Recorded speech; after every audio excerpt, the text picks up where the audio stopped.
All right, welcome to week 9. So remember, this is week 9 of 10. How is that grade book? Do you have everything turned in? And I am grading, and I'm going to keep grading.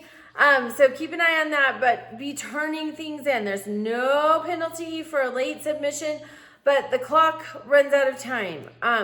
Our end of class is approaching soon. I think it's August 2nd. So you're going to have everything in by then. All right. So this week you're going to read chapter 8, Limits on Growth.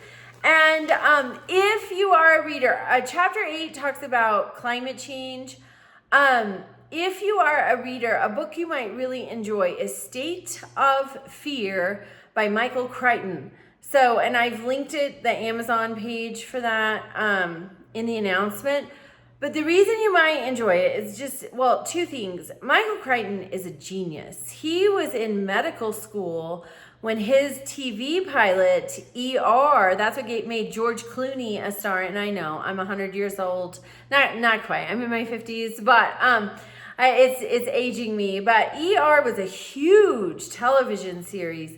Michael Crichton was really the Taylor Sheridan of his time. So he was the only author, I wrote this down, the only writer to have a #1 book, #1 movie, and #1 TV show all in the same year. He really was. So he was in medical school, and ER, this television series, took off. So he left medical school and he became this writer. Jurassic Park, all of that stems from a novel he wrote. He's a brilliant mind. He's a fabulous author. I really don't care for like science fiction or whatever Jurassic Park would be, that genre, but this State of Fear book is all about climate change and climate manipulation.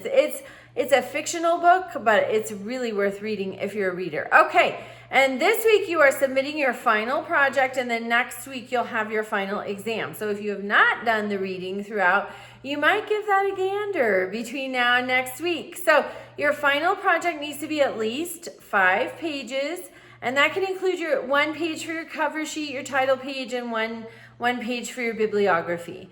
Then you need at least 5 primary sources, at least 5 secondary scholarly sources. One of them can be the book you read for your book review. Then everything is Chicago Turabian style for references and your paper. Don't freak out about that, because I have trouble with correctly citing things too, and so I'm not going to penalize harshly on that.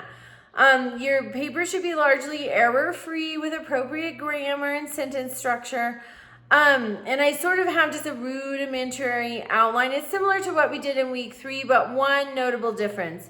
One section of your paper needs to explain the contemporary relevance. Everything that happened in history is relevant to today in some way. So you're going to want to make that tie.